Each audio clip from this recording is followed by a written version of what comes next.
চাষে জীবন হবে মধুর, মিলবে সরকারি সাহায্য, একই সঙ্গে পকেট ভরবে টাকায়।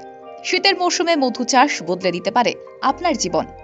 শীতের এই মৌসুমে কার্যত শিল্পের আকার নিয়েছে মৌমাছি প্রতিপালন। আর বাড়তি লাভের আশায় মধু চাষের জন্য দূর দূরান্ত থেকে উত্তর দিনাজপুরে ছুটে আসছেন মধু চাষিরা। একই জমিতে চাষ হচ্ছে সর্ষে এবং মধু। এখানে উৎপাদিত মধু পৌঁছে যাচ্ছে বিদেশে, আয় হচ্ছে কোটি কোটি টাকা। শীতের মৌসুমে সর্ষে চাষ এবং মৌমাছি চাষ করে স্বনির্ভর হওয়ার পথ দেখাচ্ছে উত্তর দিনাজপুর। জাতীয় সড়কের দুধারে শীতের মৌসুমে চাষ হচ্ছে সর্ষে, আর সেই সর্ষে খেতে আসছে ঝাঁক ঝাঁক মৌমাছি।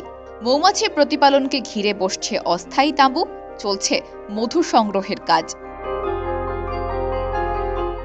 মৌমাছির ব্যবসা হলে মানে ফুলে ফুলে নিয়ে গিয়ে থাকতে হয়। রেট যদি ভালো থাকে বা বধুর রেট ভালো আছে, তার মৌমাছি রেটও ভালো হয়। আচ্ছা মৌমাছি রেট 300-350 টাকা ফ্রেম থাকে। আচ্ছা আর যদি নর্মাল রেট থাকে তাহলে 200 টাকা, 220 টাকা, 250 টাকা এরকম থাকে। বিঘার পর বিঘা জুড়ে চলছে মধু চাষ। কেউ মালদা, কেউ মুর্শিদাবাদ, কেউ আবার দক্ষিণ 24 পরগনা। পেটের টানে কনকনে ঠান্ডাতেও মৌমাছি প্রতিপালনের জন্য উত্তর দিনাজপুরে ছুটে আসছেন চাষি ভাইরা। বসছে অস্থায়ী তাঁবু, দেদার চলছে বিকিকিনি।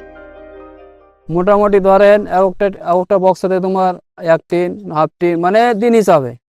যদি তোমার দিনও যদি ভালো হয়, আওয়াজ যদি ভালো থাকে তাহলে বেশি পাওয়া যাবে, আওয়াজ যদি না থাকে ভালো তাহলে কম হবে। 1 টিনে মোটামুটি ধরেন 24 কিলো, 22 কিলো, 23 কিলো এরকম।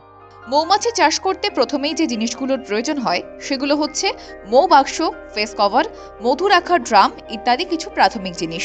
অর্থাৎ প্রয়োজন সামান্য কিছু বিনিয়োগ।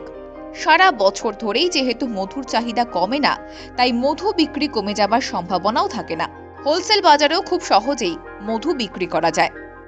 রেট তো এখনো পর্যন্ত জানতে পারিনি। যদি 100-110-20 যদি হয় তাহলে কিছু লাভ হবে।